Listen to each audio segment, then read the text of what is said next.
주아롱쌤 책 읽는 시간입니다. 오늘은 니체의 책을 한 권 갖고 왔는데요. 니체가 직접 쓴 책은 아니고요. 마흔에 읽는 니체라는 책으로 장재형 님이 쓰신 책입니다. 한동안 많은 책들이 마흔에 읽는 어떤 것 이렇게 하면서 책 제목을 많이 잡았었는데요. 아마 그때 나온 책 같고요. 일단은 저자가 니체에 대한 책을 많이 읽으시고 거기에서 영감을 얻으셔서 책을 쓰신 것 같습니다. 니체는 망치를 든 철학자로서 기존의 어떤 도덕적 가치, 관념 이런 것들을 파괴하고 집중하면서 인간 스스로 한계를 넘어설 때 비로소 진정한 의미와 가치를 발견할 수 있다고 주장했던 사람이기 때문에 어떤 혁명적인 그런 사상들이 많이 들어 있습니다. 그 중에 오늘은 사다리 하나만으로 먼 곳까지 휘둘러 볼 수 없다라는 글을 같이 보도록 하겠습니다. 책 내용 살펴보도록 하겠습니다. 나는 다양한 길과 방법으로 나의 진리에 이르렀다. 내가 사다리 하나만으로 먼 곳을 휘둘러 볼 수 있는 이 높이까지에 오른 것은 아니다라는 말이다. 프리드리히 니체는 고통과 절망으로 가득 찬 오늘날의 우리에게 잃어버린 마음을 되찾는 방법을 알려주는 독일의 철학자이다. 니체는 19세기 말의 사람인데도 100년이 훨씬 지난 지금까지 그의 철학이 울림을 주는 이유는 무엇일까? 그가 단순히 머리만으로 삶을 사유한 철학자가 아니라 온몸으로 삶을 사유한 철학자였기 때문이다. 니체는 질병으로 인해 극심한 육체적 고통을 겪으면서 인생은 그 자체가 고통과 시련의 연속이라는 것을 절실하게 깨달았다. 하지만 그는 진짜 삶이 무엇인가를 열렬히 갈망했다. 그는 스스로 자신의 삶과 열정적으로 사랑에 빠지는 것이 필연적인 과제라고 보았다. 저편의 삶에 대한 동경이 아닌 이 편의 삶을 완전하게 살아갈 갈망이 필요함을 깨달았다. 절망과 고통이 니체에게 준 것. 니체는 1844년 10월 15일에 독일 프로이센 위켄에서 태어났다. 그날은 당시 프로이센의 왕 프리드리히 빌헬름 4세의 생일이었다. 니체의 아버지 루트비 목사는 그 왕의 이름을 따서 아들의 이름을 프리드리히 빌헬름 니체라고 지었다. 2년 뒤인 1846년 6월 10일에는 니체의 여동생 엘리자베트가 태어났다. 1849년 7월 30일 니체 인생에서 가장 비극적인 사건이 일어났다. 바로 아버지의 죽음이었다. 루트비히는 36세의 나이로 숨을 거두었다. 그를 죽음에 이르게 한 병은 뇌연화증으로 밝혀졌다. 아버지를 열렬히 사랑한 니체에게는 엄청난 충격이었다. 그런데 니체에게 불행은 여기에서 끝이지 않았다. 아버지가 죽은 다음 해에 남동생 요제프도 뇌졸중으로 심한 발작을 일으키다 갑자기 죽었다. 니체는 그의 자서전 이 사람을 보라에서 자기 아버지의 삶이 기울던 바로 그 나이에 자신도 삶이 기울고 생명이 가장 낮은 지점에 이르렀다고 말한다. 그는 세 발자국 앞도 보지 못할 정도로 시력을 잃었다. 그때가 1879년이었다. 니체는 그의 건강 문제로 바젤 대학 교수직을 내려놓은 후부터 그림자처럼 방랑자의 삶을 살아야 했다. 그의 삶에서 가장 큰 위기였다. 니체는 오랫동안 병든 생활을 했다. 병든 사람은 대부분 자기 스스로 건강해질 수 없다고 생각한다. 하지만 니체는 병든 상태가 자신의 삶을 더 풍부하게 하는 효과적인 자극제가 되었다고 말한다. 그는 자기 자신과 삶을 새롭게 발견하려고 노력했다. 또한 그는 건강에서의 의지와 삶에서의 의지를 자신의 철학으로 만들었다. 어린 시절부터 염세주의자였던 그는 가장 생명력이 낮았던 1879년 그 해에 염세주의자임을 그만두었다. 비참과 낙담의 철학을 금지해 버렸다고 말한다. 시도와 물음을 두려워하지 말라. 우리는 마치 중병을 앓듯 힘겨운 청춘을 보냈다. 그런데 삶을 되돌아보면 실패가 두려워 아무런 시도조차 하지 못했던 적이 얼마나 많은가.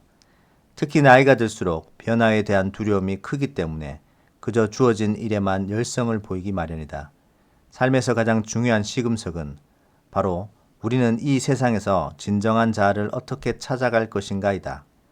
완전한 나 자신에게 이르는 길은 어디에 있는가? 일단 시도하고 질문하라. 우리는 끊임없이 자기 자신을 향한 질문거리들을 안고 살아간다. 사람의 수만큼 각자 삶의 모습이 다양하듯이 저마다 해결해야 할 문제도 다양하다. 우리는 생각지도 못했던 질문에서 생각지도 못했던 대답을 찾곤 한다. 그러므로 자기 자신에게 어떤 질문을 하느냐에 따라 삶의 방향은 달라진다. 어떻게 해야 완전한 나 자신에게 이르는 길에 도달할 수 있을까? 하는 질문을 심사숙고했던 니체는 기존의 철학자들이 사유했던 방법과는 다른 새로운 시도와 질문으로 그 답을 모색했다. 그의 수많은 작품과 유고는 바로 이런 시도와 질문의 결과물이기도 하다. 우리는 자신을 완전한 자에 이르지 못하게 하는 수많은 장애물과 마주한다. 우리는 매 순간 선택해야 한다. 어쩌면 우리의 삶은 이러한 선택지들의 모험일 것이다. 그래서 가끔은 잘못된 선택을 하고 그 선택이 짐이 되기도 한다. 니체는 1884년 유고에서 새로운 시도를 할 때마다 실패했고 질병과 통증에 시달렸다고 고백했다. 하지만 계속해서 시도한다면 자신 안에 감추어진 지혜, 즉 본연의 나 자신으로 돌아오게 하는 방법을 발견할 수 있다고 했다. 만약 우리가 잘못된 선택을 하더라도 언제든 삶의 방향을 바꿀 수 있다. 그 방법은 계속해서 시도하고 질문하는 것이다. 니체는 자라투스트라는 이렇게 말했다 해서 이렇게 말한다. 시도와 물음, 그것이 나의 모든 행로였다. 그리고 참으로 사람들은 이러한 물음에 대답하는 것을 배워야 한다. 모두가 가야 할 단 하나의 길이란 없다.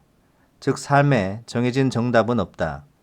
니체는 자신에게 길을 묻는 자들에게 그런 길은 존재하지 않는다고 말한다. 마흔, 지금껏 인생이 뜻대로 되지 않았다면 이제부터 질문의 대상과 방식을 바꾸어 보아야 한다. 질문의 대상은 타인이 아니라 바로 자기 자신이다. 다른 사람이 내 삶을 대신 살아줄 수는 없다. 질문에 대한 답은 다른 곳에 있지 않고 오로지 내 안에 있다.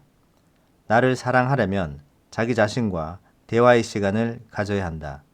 끊임없이 스스로에게 질문을 하고 답을 구해야 한다. 천개의 눈으로 세상을 바라보라. 니체는 사태를 바라보는 하나의 눈, 즉 어떤 방향으로든 전혀 치우쳐서는 안 되는 하나의 눈을 가질 것을 요구하는 경우를 경계하라고 한다. 하나의 눈으로만 본다면 사태를 능동적으로 해석하는 힘이 억압되고 결여되기 때문이다. 우리는 천개의 눈을 가지고 있고 천개의 길을 가지고 있다. 편견, 선입견, 고정관념에서 벗어나기 위해서는 한 사태를 좀 더 다양한 눈으로 바라보아야만 한다. 니체는 다양한 길과 방법을 거쳐 자신의 진리에 이르렀다고 말한다. 이것이 니체의 관점주의다. 니체는 도덕의 계보에서 오직 관점주의적인 인식만이 존재한다고 말한다. 대상을 한 가지 각도로만 바라보지 말고 약간의 거리를 두어야 한다. 한쪽으로만 치우쳐 생각하는 편견에서 벗어나는 방법은 다양한 관점으로 생각해 보는 것이다. 세상은 우리가 보는 대로 보이는 법이다. 명사형이 아닌 동사형의 삶을 잘라. 니체는 도덕의 계보에서 우리는 우리 자신을 잘 알지 못한다라고 말한다. 우리는 우리 자신에게 이방인이며 자기 자신에게 가장 먼 존재라는 것이다. 왜냐하면 우리는 지금까지 자기 자신을 탐구한 적이 없기 때문이다. 니체는 이런 우리를 꿀벌에 비유한다. 꿀벌이 자신의 벌통을 향해 날아가듯이 우리가 진정으로 관심을 두는 것은 오직 집에 무엇을 가지고 돌아갈 것인가 라고 말이다. 우리는 명사형의 세계에 갇혀 산다. 명사형의 세계는 고정되어 있고 안정적이며 예측과 통제가 가능하다. 명사형의 삶은 성공, 명예, 돈, 사랑, 권력 등 물질적인 것을 소유하는 데 관심이 있는 삶이다. 반면에 동사형의 삶이란 자신이 직접 경험하고 행동을 하는 삶을 말한다. 모든 존재가 생성, 변화, 소멸함으로 고정되어 있지 않다. 니체는 우리 가운데 누가 자신의 삶 자체, 자신의 경험에 관해서 진지하게 관심을 둔 적이 있느냐고 반문한다. 즉 니체 철학은 인간이 지금까지 명사형의 삶을 살았을 뿐 동사형의 삶에는 관심이 없다고 지적한다. 우리는 돈이나 명예 같은 것들을 한순간의 실수로 잃어버릴 수 있다. 그럼에도 불안정하고 불안하며 예측하기 힘든 동사형의 삶을 회피하려고 한다. 명사형의 세계에 익숙한 나머지 동사형의 세계로 이행을 두려워하며 저항한다. 하지만 변화무쌍한 동사형의 세계에서 경험을 통해 쌓은 지혜는 누구도 빼앗아갈 수 없다. 명사형이 아닌 동사형의 삶을 추구할 때 비로소 우리는 진정 누구인가 라는 질문에 답할 수 있는 것이다. 마음을 다해서 하고 싶은 것을 하라. 누구나 자신의 인생에 늦은 때란 없다. 우리는 매년 새해에 앞으로 펼쳐질 새로운 날들을 위해 꿈을 계획한다. 새로 쓰기를 기다렸던 다이어리의 첫 페이지에 새해 이루고 싶은 결심을 적어나간다. 이때 적어야 할 것은 삶에 관한 질문이다. 질문이 무엇인지 스스로 알지 못한다면 그에 대한 대답을 얻을 수 없다. 막연히 삶의 의미를 궁금해한다고 해서 삶이 해답을 주지는 않는다. 왜냐하면 삶의 모습은 개인마다 다르게 다가오기 때문이다. 질문은 항상 구체적이고 현실적으로 적어야 한다. 내가 처한 구체적인 상황에 맞게 질문할 때 올바른 방향으로 나갈 수 있는 해답을 찾게 된다. 어차피 해결하지 못한다고 체념한 채 온갖 질문을 가슴속에 묻어두고 살아왔다.